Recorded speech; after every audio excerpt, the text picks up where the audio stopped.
সুপ্রিয় শিক্ষার্থীবৃন্দ, আসসালামু আলাইকুম। আদাব এবং অন্যান্যদেরকে ধন্যবাদ জ্ঞাপন করে শুরু করছি আজকের অনলাইন ক্লাস।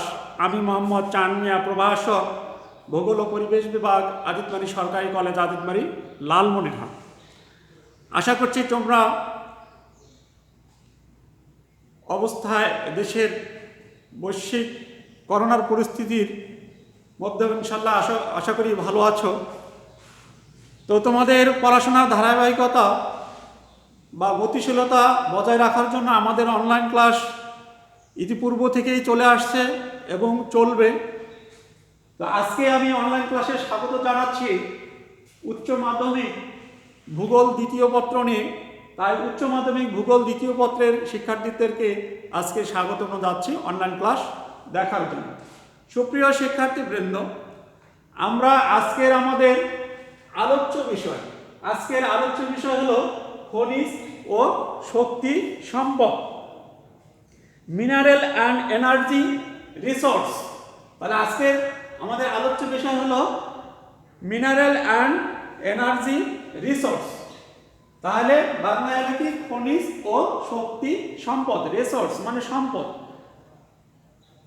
সুপ্রিয় শিক্ষার্থীবৃন্দ, যেহেতু আমাদের syllabus intermediate created question with নৈর্ব্যক্তিক কোশ্চেন আছে, তাহলে আমাদের এখানে প্রথম দিকে জানতে হবে যে রিসোর্স কি, what is the definition of resource. Resource at first জানতে হবে। তাহলে আমরা প্রথমে জানবো যে রিসোর্স কি, রিসোর্সের সংজ্ঞা জানতে হবে।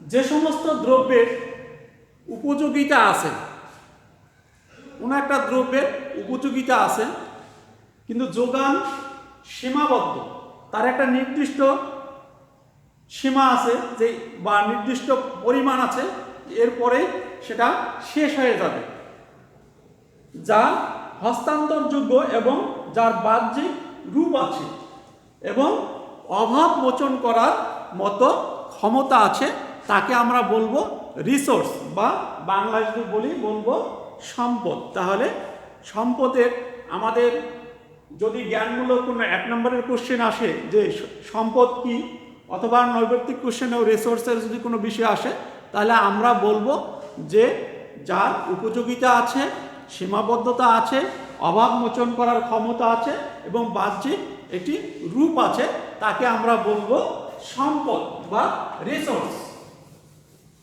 ডিয়ার স্টুডেন্ট, তাহলে আমরা যদি প্রথমত আসে সম্পদ বা রিসোর্স শব্দটার সাথে আমরা পরিচিত, যার উপযোগিতা আছে, যার সীমাবদ্ধতা আছে, যা হস্তান্তরযোগ্য এবং যার অভাব মোচন করার ক্ষমতা আছে, তাকে আমরা বলবো সম্পদ। এটা হতে পারে খনিজ সম্পদ বা খনিজ বহির্ভূত কোনো সম্পদ হতে পারে। তাহলে আমরা তারপর জানবো খনিজ, যে মিনারেল কি। তাহলে আমরা এই মিনারেলের সংজ্ঞা জানতে হবে, যে definition, what is the definition of minerals. তাহলে আমরা মিনারেলস বলতে কি বুঝি, বাংলা শব্দটা যদি আমরা বলি খনিজ, বৈচিত্র্যকে বাদ দিয়ে যদি আমরা খনি বলি, বাংলায় সাধারণত আমরা বলি খনি বলতে আমাদের যে ভূত্বক আছে বা ভূপৃষ্ঠ আছে, এই ভূপৃষ্ঠ থেকে নিচে যা কিছু আছে তাকেই কিন্তু খনি, অর্থাৎ ভূত্বকের নিচে বা মাটির নিচ থেকে খনন করে বা কোনো খনি থেকে যদি বা শিলার তলদেশ থেকে বা শিলার মধ্য থেকে যা কিছু আহরণ করা হবে তাকে বলবো আমরা খনি, বা খনির মধ্য থেকে আহরিত সম্পদ হলো খনিজ। কিন্তু আমাদের ভৌগোলিক দৃষ্টিকোণ থেকে স্বাভাবিকভাবে আমরা যাই জানি না কেন, আমাদের ভৌগোলিকভাবে অবশ্যই সংজ্ঞাটা গুরুত্বপূর্ণ এবং গ্রহণযোগ্য বা অ্যাকসেপ্টেবল একটি সংজ্ঞা হতে হবে। তাহলে আমরা যদি খনিজের একটি গ্রহণযোগ্য একটি সংজ্ঞা আমাদের অবশ্যই জানতে হবে। কতগুলো, তাহলে আমরা দেখবো যে খনিজের সংজ্ঞাটা ভূগোল থেকে কি বলা আছে, ভূগোল থেকে কিভাবে বোঝানো হচ্ছে।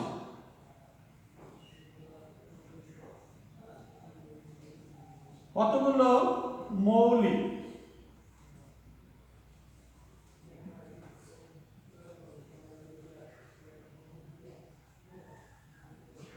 কতগুলো মৌলিক উপাদান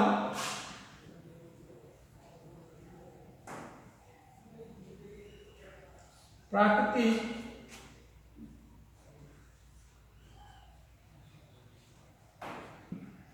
উপায়ে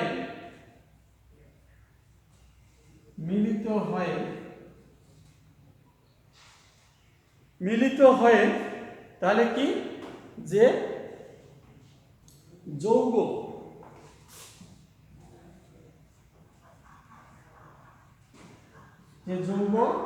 সৃষ্টি করে তাকে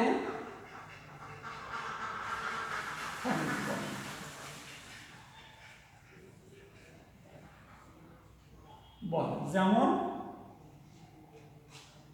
আমরা বলি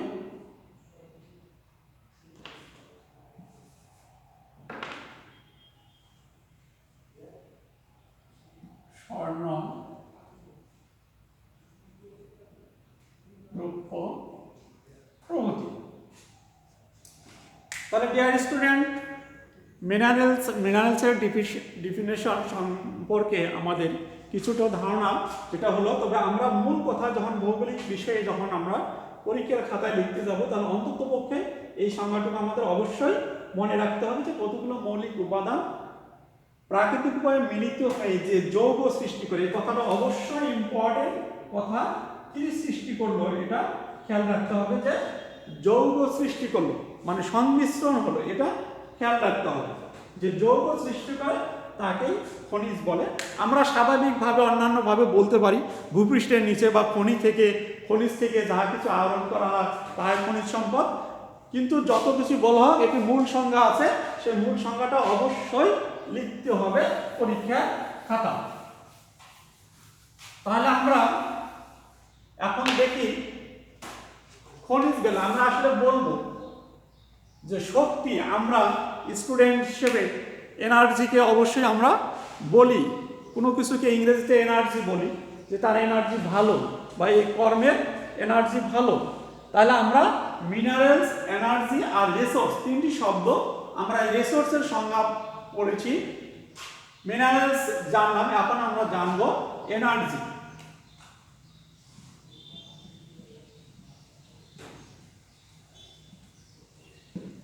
তাহলে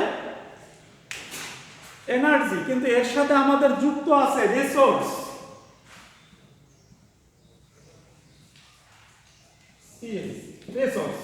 তাহলে আমাদের এনার্জির সাথে রিসোর্স। তাহলে আমাদের এখানে জানতে হবে যে শক্তি সম্পদ কি।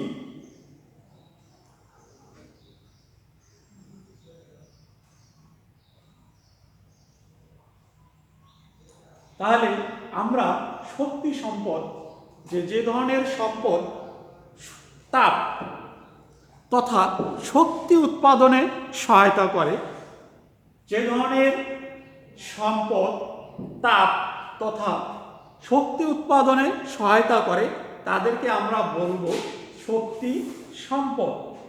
তাহলে কি সৃষ্টি করলো? অবশ্যই একটি ইম্পর্টেন্ট একটি শব্দ আছে, যেটা তাপ তথা শক্তি।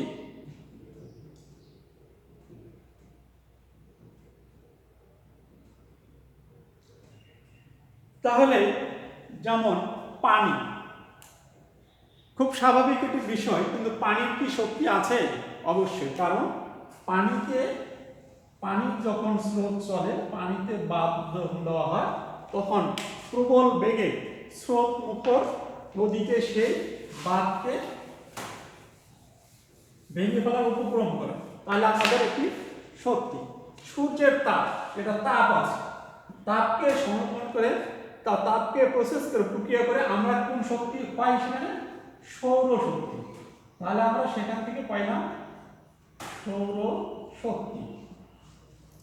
তারপরে আমরা যদি বলি কিছু পেট্রোলিয়াম গ্যাসের কথা আমরা বলতে যাই, যদি বলি কিছু পেট্রোলিয়াম শক্তি প্রাকৃতিক গ্যাস থেকে আমরা শক্তি উৎপাদন করতে পারি। তারপরে যদি আমরা বলি কয়লা থেকে, কয়লাকে প্রসেস বা প্রক্রিয়া জাত করে কয়লাকে ব্যবহার করে কয়লা থেকে সেখান থেকে শক্তি উৎপাদন করা হয়, যেমন রেলের ইঞ্জিন কয়লা দিয়ে পরিচালিত হয়। সুপ্রিয় শিক্ষার্থীবৃন্দ, তাহলে আমরা মিনারেলস পাইলাম, রিসোর্স পাইলাম, এনার্জি পাইলাম। তাহলে শক্তি সম্পদ, যে শক্তি তাপ তথা শক্তি উৎপাদনে সহায়তা করে তাদেরকে আমরা বলবো শক্তি সম্পদ। তাহলে শক্তি সম্পদের যদি বলা হয় দুই একটি উদাহরণ, তাহলে আমরা অবশ্যই বলতে পারবো কয়লা, প্রাকৃতিক গ্যাস, খনিজ তেল, আণবিক শক্তি। ডিয়ার স্টুডেন্ট, এখানে অবশ্যই থাকতে পারে, যেহেতু আমাদের নৈর্ব্যক্তিক কোশ্চেন থাকে 30 মার্কসের, সেখানে অবশ্যই যদি বলা হয় একটি শক্তি সম্পদের কোশ্চেন দিয়ে এখানে যে কয়টা আছে যেখানে একটি দিতে পারে, যেখানে যদি খনিজ তেল বলা হয় তাহলে সেখানে আমাদের অবশ্যই খনিজ তেলে টিক চিহ্ন দিতে হবে। যেমন এখানে পটাশ, সালফার, এখানে আমাদের খনিজ সম্পদ, এটা কিন্তু আমাদের শক্তি সম্পদ নয়। তাই আমাদের সম্পদগুলোকে অবশ্যই চিহ্নিত করে আমাদের খেয়াল রাখতে হবে যে কোন কোন সম্পদকে আমরা বলবো। তারপরে ধাতব খনিজ শব্দ বললে তাহলে আমরা লৌহ, নিকেল, ক্রোমিয়াম, তামা, টিন, সীসা। তারপর আমরা বলবো স্বর্ণ, রূপ। খুব একটা সহজ পরিচিত শব্দ ব্যবহৃত হতে পারে যে আমরা টিন সার্বক্ষণিক ভাবে আমরা বাসা বাড়ি থেকে এবং গৃহ নির্মাণের ক্ষেত্রে এই টিন ব্যবহৃত হতে পারে। যদি টিনকে সহজ একটা বিষয় দিয়ে যদি বলা হয় এরকম ধরনের সম্পদ, তাহলে আমাদের অবশ্যই ধাতব সম্পদে টিক চিহ্ন দিতে হবে। তারপর অধাতব খনিজ সম্পদ, অধাতব খনিজ সম্পদের মধ্যে বলবো সালফার, পটাশ, গ্রাফাইট, অভ্র, জিপসাম। তারপর আমরা শক্তি সম্পদ পড়লাম। শক্তি সম্পদের উদাহরণ আমরা অবশ্যই বলবো কয়লা, প্রাকৃতিক গ্যাস, খনিজ তেল, আণবিক খনিজ। ডিয়ার স্টুডেন্ট, আজকের আমাদের পঞ্চম অধ্যায় থেকে খনিজ ও শক্তি সম্পদ নিয়ে আজকের এই অধ্যায়ের আলোচনা শুরু। আমরা আগামী ক্লাসে ধারাবাহিকভাবে আরেকটি বিষয় নিয়ে আলোচনা করব। আজকে এই পর্যন্তই। সবাই ভালো থাকো, সুস্থ থাকো, দেশের প্রচলিত আইন এবং স্বাস্থ্যবিধি মেনে চলো। এখানেই শেষ করছি। আল্লাহ হাফেজ।